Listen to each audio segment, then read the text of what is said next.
Hi guys, follow me on Instagram to never ever miss any of my crazy updates. Let's quickly get inside. First and foremost, you can see the space on offer is massively maddening. Okay, and these are actually the controls for the recline function of the seat. So you can actually recline the seat for more comfort, but you can see there's a dummy button over here because that's not there in this particular vehicle. This is actually to lock or unlock the doors. Yeah, everyone can lock and unlock the door in this vehicle. Look at this handle, it's massive. Meanwhile, Meridian sound system, we'll come to that in a bit. Tweeter over here, and there's actually a pocket over here. Yes, that's right, there's a pocket over here, but it is too small somehow. Lot of space inside. I mean, it feels so airy and fresh. And guess what, this light can be turned on by pressing this button. All right, now this is for reading, this is for laptop. Okay, it has got two lights, I kid you not. Two variations of the lights over here. These are the buttons to operate that, and this is to open the sun blind over here for the sunroof. Okay, and you can also mute the audio system from here. As you can see, that this is for the power window switch, obviously. Now there is the roof opening. Meanwhile, in order to shut it, you press it once again and there it will shut. The interesting bit over here is that you can operate any side of the windows if you want. You can click like this. Yeah, now you're on that right window. Now I can open it along with the sun blind. The sun blind goes down first, and then if I press it once again, then the window goes down. That's so cool, isn't it? However, one important thing is, what if you want to open both the windows at once? How do you do that? Well, you press this button. As you can see, it is activated on both the windows right now, which means that if I use an operation over here for the power window, it will work on both the windows. So let's do that right away. So here you see, both of them are working together. Now I want to open both the power windows together. Well, okay, you have to keep it pressed for the auto function to work. Both of them went down. The window is actually massive. Look at the size of the window. It is massive. There's so much airy feeling inside this cabin. Let me close the sun blind for myself. Thank you. And there's a handle over here. Now this light is turned on. I can press this button to turn it off. So I can touch it and it gets activated.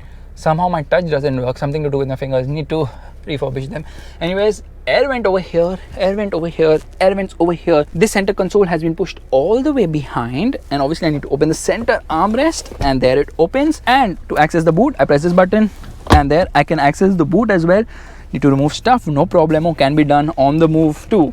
So here, okay, both of them go together. Let me open only one. Here is the center armrest of this vehicle. Twin cup holders over here. Press this button and it opens all the way. There's the remote in my hand. Happy me.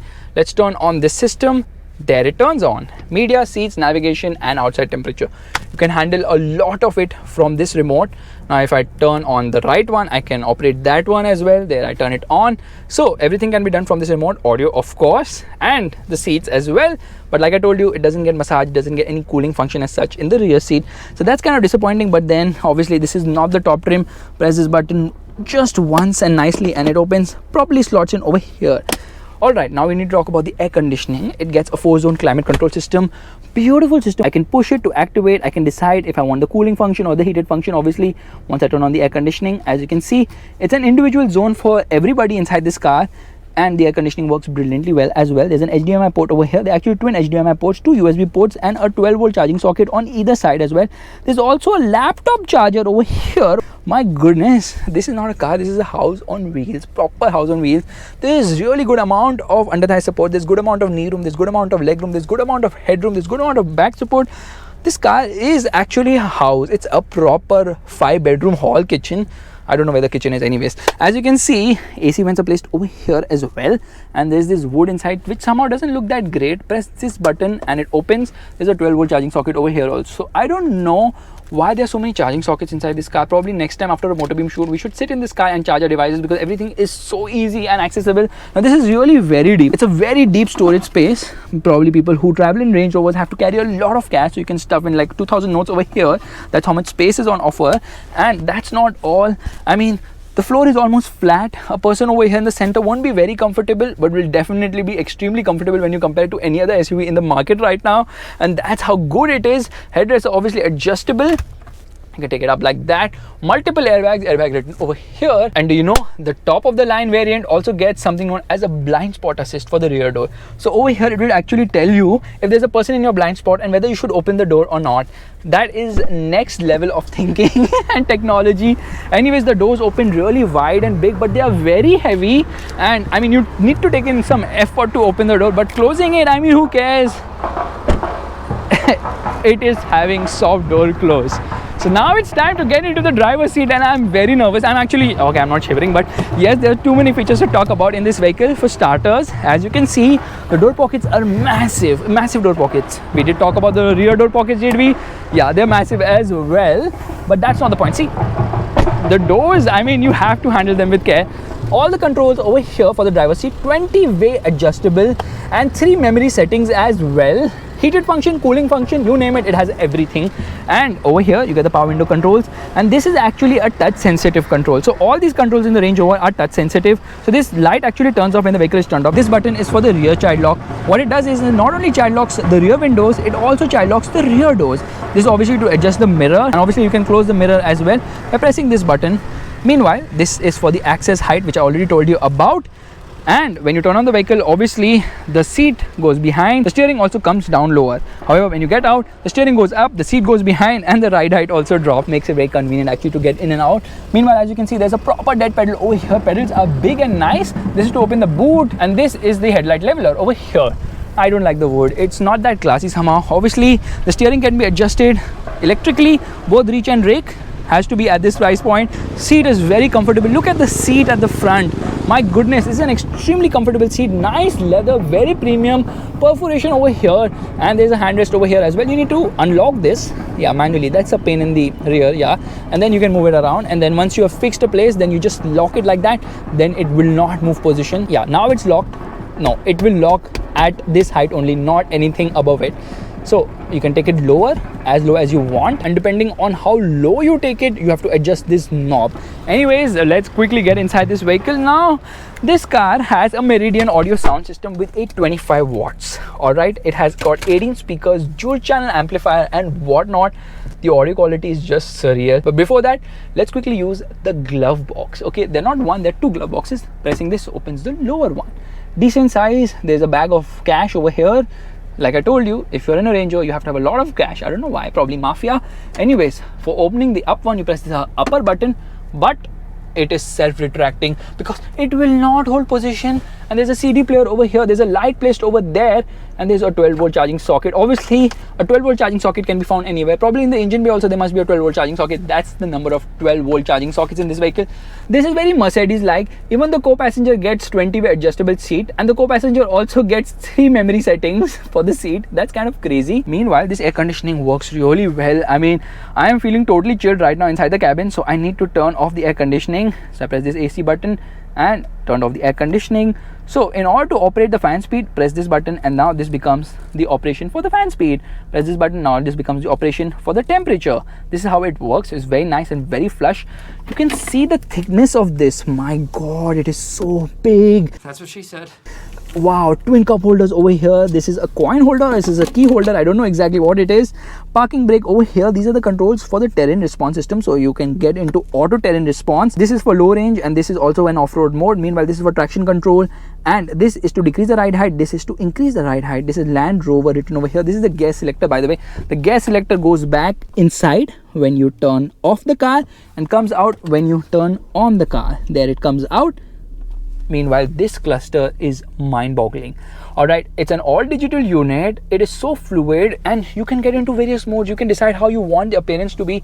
That's the level of attention this cluster has. In fact, I've already explained all about it in the F-Pace review, but I'll still quickly do a glance through this right away. Here we go. When I get into menu, I can go into display. I can decide how I want the left panel, how I want the right panel. It gives you offer information. It gives you plenty of information. You can decide each and everything, including convenience features, how you want the exterior lighting. It has got multiple ambient lightings as well. And you can decide how you want the reverse dip mirror and how you want the auto access height. In fact, when you get into reverse, like I got into reverse right now, the mirrors actually go down, all right, to show you if there's something below. And they do turn around by a big margin. Get into park again or drive, and then the mirrors will come back again. In fact, when I get into reverse, the reverse parking camera is very nice. It gets a 360-degree parking camera, adaptive guidelines, self-park, you name it. This vehicle has all the possible features on earth. This is a 10-inch screen. This is a 10-inch screen. It has got something known as the Touch Pro Duo. 2 screens, and the upper one is obviously for the traditional features. Meanwhile, you can also adjust the angle of the screen.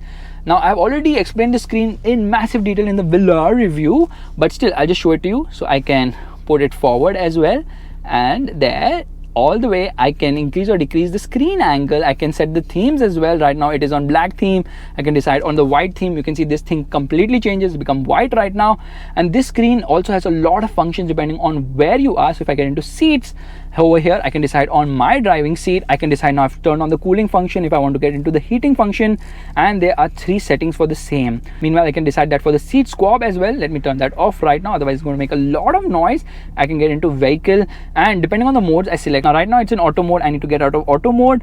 Now I can choose in dynamic mode. You can see dynamic program, and obviously the vehicle seems to be on a nice road where it plans to corner. If I get into eco mode, again the display will change accordingly to show a very eco-friendly environment. The Range Rover turns green. Did it turn green from outside? No, it did not. Anyways, now in comfort program, again it changes. Then I can get into grass, gravel, snow program, or I can obviously get into the next program, which happens to be mud ruts program. There are just so many programs. There's a sand program as well, and you can see how the vehicle is sliding through a desert. Then I can get into the rock crawl program. Again, the display will change accordingly, and I need to select low range to activate rock crawl. Now in order to get into low range, I need to get into neutral, and then I press the low range button. It says select low range selected, and here rock crawl snow program. Now I can select on this button as well, HDC off, which happens to be the hill descent control. I need to get out of that. Let me get into parking, pressing this button to turn off that mode, getting into dynamic mode, getting into auto terrain response. What auto terrain response does is it actually is able to judge your condition of the road right away. It will automatically select the way the suspension behaves, the engine behaves, the steering behaves, and every other parameter of the vehicle to give you the best possible power delivery as well as suspension settings. So freaking cool. It's like a robot inside there. Yes, Intel inside in a Range Rover. Now coming back to this screen on offer, I don't like the white one. Let's change the wallpaper on offer. Plenty of wallpapers over here. Let's get into something more fluid. I don't like these wallpapers. This pink one looks actually nice. Yes, come on, change it. Some of the screen is actually working very slowly today. Probably it's not slept last night properly. And default home, there you go. You can see the screen color has changed. Now getting into the screen, it has a lot of features on offer. A lot of features. Let me quickly connect my phone, which means turning on the Bluetooth, tap to connect phone, and here we go. Faisal's iPhone, connecting Faisal's iPhone. This seems to be like Microsoft's logo placed over there, and now finally we have connected the phone, which means we should play an audio right away.